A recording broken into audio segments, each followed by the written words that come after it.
I never thought a warm summer afternoon on my own lakefront would spiral into one of the most infuriating encounters I've ever had. But it did. And unbelievably, it all began when I caught someone trying to sell my boat. Not a stranger, not some random thief who'd stumbled into my yard, but Karen's nephew. Yes, that Karen, the HOA nightmare who'd made my life miserable for years. After endless harassment about grass length, mailbox paint, and even the way I parked my car, now her nephew decided my boat was up for grabs. The day had started simple enough. I'd secured my boat at the dock that morning, planning for nothing more dramatic than a few hours of fishing and maybe a quiet drink on the water. By midday, though, I noticed an unusual commotion near the lakeshore. A handful of neighbors had gathered, voices rising with curiosity. When I walked over, my jaw nearly hit the ground. There stood Mark, Karen's nephew, puffed up with pride, standing next to my boat as though it had always been his. He was waving his arms, chatting with a neighbor, boasting about selling it, claiming some made-up family privilege gave him authority over my property. My stomach dropped. I knew I had proof.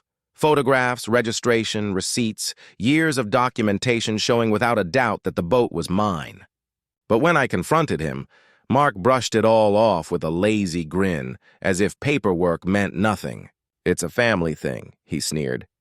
"Karen says it's fine." That single sentence felt like a punch. The audacity to throw family around as a free pass to steal my belongings left me speechless. Still, I tried reason first. I explained that ownership doesn't bend to family ties. He chuckled, dismissing me like I was the crazy one. By now, more neighbors were edging closer, some urging calm, others rubbernecking for drama. I pulled out my phone, thinking surely Karen would talk sense into him. Instead, she laughed, actually laughed. "Oh, he's just teaching you a lesson," she said flippantly. Family first. That was it. My patience snapped. Mark kept parading my boat as if he were a salesman at a car lot. I steadied my shaking hands and recorded everything. His smug words, his false claims, his laughter. If this escalated, I wanted undeniable proof. And it was escalating. My warning came out sharp. "Either you walk away now or the authorities will." He smirked, convinced I was bluffing. He couldn't have been more wrong. Neighbors, disturbed by the tension, had already called the police. So when the cruisers finally pulled up, lights flashing, Mark still stood proudly at the dock like some delusional king defending his throne. For the first time, though, his confidence cracked. Just a flicker, but I saw it. He puffed out his chest at the officers anyway. "This is family property," he declared.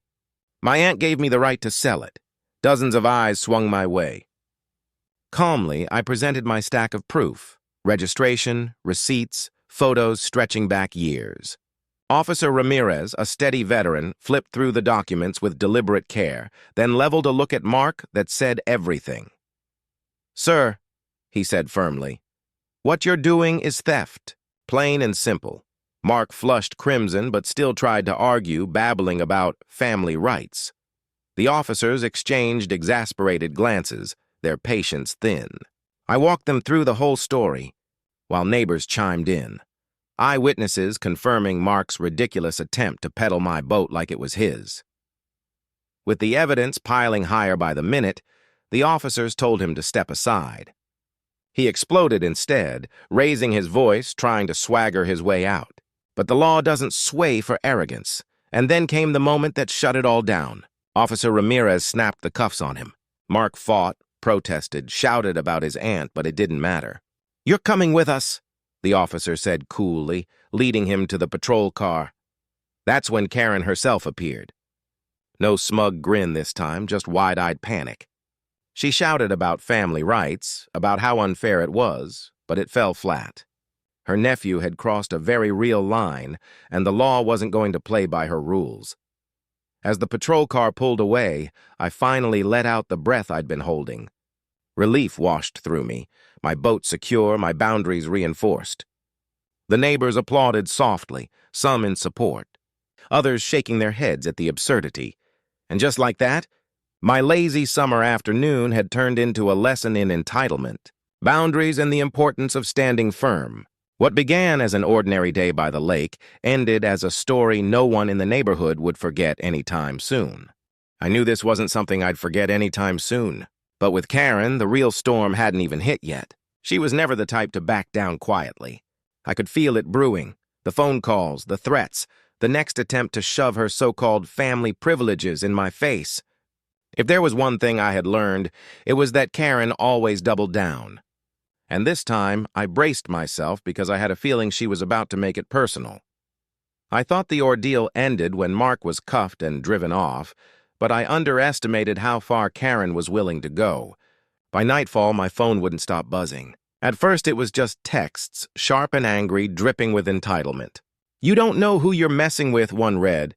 Another threatened, "Family sticks together. You'll regret this." I ignored them, but the barrage didn't stop. Then came the calls. Her voice, shrill, smug, and self-righteous, pierced through the line. She insisted I had overreacted, claimed I'd blown the whole thing out of proportion. I calmly reminded her that her nephew had been caught red-handed trying to sell my boat, that the police had already handled it, and that, as far as I was concerned, the matter was closed. But my calmness only made her angrier. She wasn't upset about what Mark had done. She was furious that I refused to bend to her will. By the next morning, Karen took things up a notch. I spotted her pacing near my dock, glaring toward my house as if her presence alone would rattle me. I stayed inside, documenting everything on my phone just in case things spiraled again. Neighbors watched too, shaking their heads. Everyone knew her reputation, but witnessing her harassment firsthand was on another level entirely.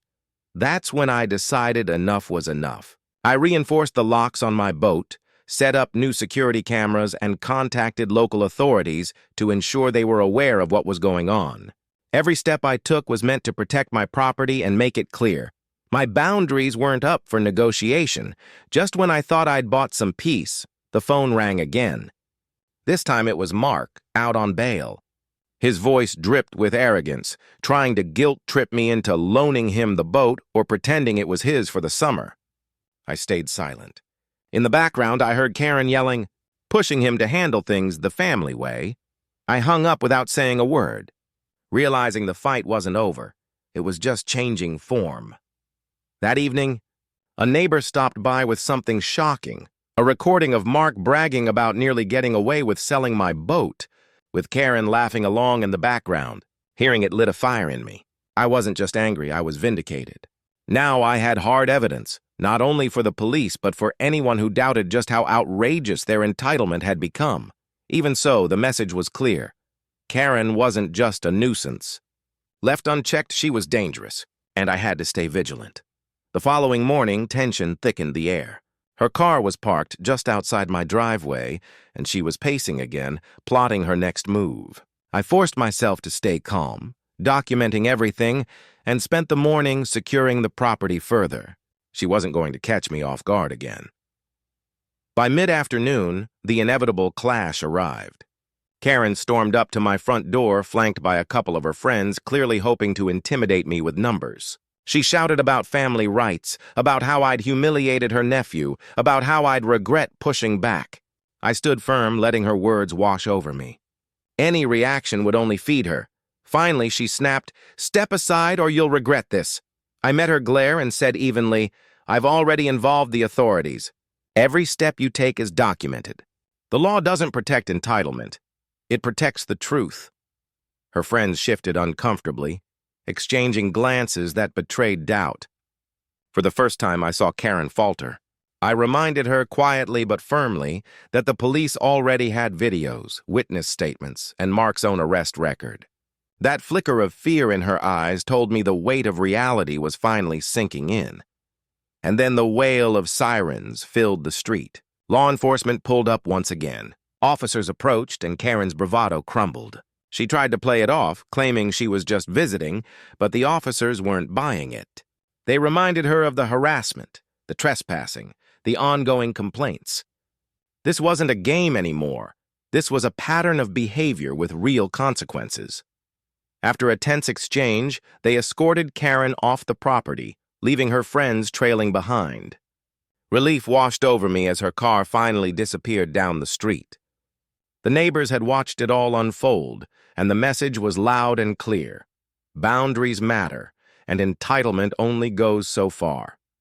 Later, I walked back to the dock.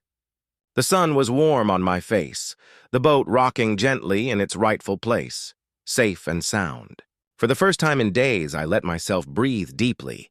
Karen and her nephew had been stopped. My property was secure. But more than that, I had proven to myself that standing firm, no matter how bold or loud the opposition, was the only way to win. This chapter was over. But the lesson would stick with me forever. Entitlement may roar, but the truth always stands stronger. Thanks for tuning in. If you enjoyed this wild ride, don't forget to hit that subscribe button, drop a like, and let us know in the comments what you would have done if Karen and her nephew tried this stunt with you.